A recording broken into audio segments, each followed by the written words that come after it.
So we were talking about endocarditis. Endocarditis में हमारे पास इन्फ्लेमेशन आ जाती है एंडोकार्डियम की, जो कि हार्ट की एक लेयर है। अब जो इन्फेक्शन आ रहा है या जो इन्फ्लेमेशन आ रही है, उसके पीछे कोई ना कोई रीजन होगा, और वो रीजन आता है बैक्टीरिया।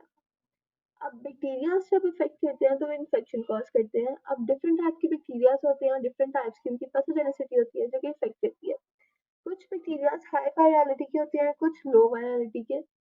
इसी तरह हमारे पास सबसे पहले जो बैक्टीरिया जिसको हम डिस्कस करेंगे वो आता है स्ट्रेप्टोकोकस विरिडेंस। ये मोस्ट कॉमन ओवरऑल कॉज है एंडोकार्डाइटिस का, लेकिन इसकी जो वायरुलेंस है वो लो होती है। यानी ये उन इंडिविजुअल्स को अफेक्ट करता है कि जिनमें ऑलरेडी प्रेजेंट कोई डैमेज वॉल्स या क्रॉनिक रूमेटाइड हार्ट डिजीज वगैरह चल रही हो। अब ये रिजल्ट करते हैं स्मॉल वेजिटेशन के अंदर कि ये वाल्व को डिस्ट्रॉय नहीं करता, लेकिन स्मॉल वेजिटेशन बनाता है। अब इस तरह से ये डैमेज एंडोकार्डियल सरफेस डेवलप होती है, जिसके ऊपर थ्रोम्बोटिक वेजिटेशन आती हैं, प्लेटलेट्स और फेब्रिन की डेपोजिशन होती है।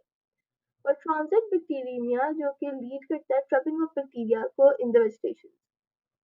यानी हमारे पास स्मॉल वेजिटेशन आ रही हैं जो कि वाल्व को डिस्ट्रॉय नहीं कर रही, लेकिन जो वाल्व्स हैं सॉरी जो वेजिटेशन है उनके अंदर जो ट्रांजिट बैक्टीरियमिया है वो ट्रैप हो रहा है।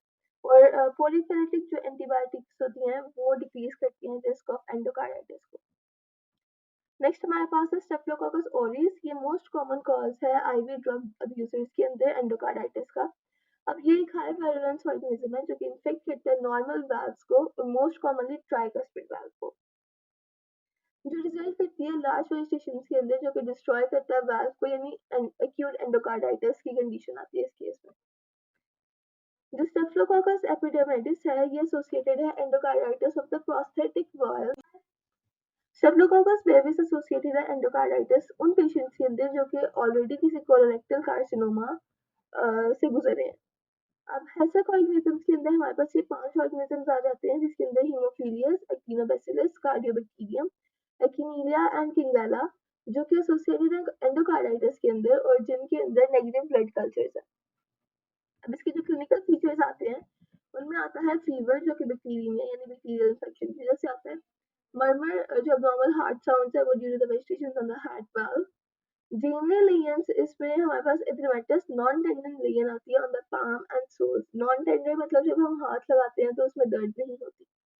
ऑस्लर नोट्स आती हैं tender lesions on the finger and toes. Osler nodes हमारे पास इन्फ्लेमेशन आती है फिंगर्स की साइड्स पे। स्पिंडल हेमरेजेस जो नील में आता है नेल बेड में। और रॉड स्पॉट्स आते हैं due to the embolisation of the septic vegetation.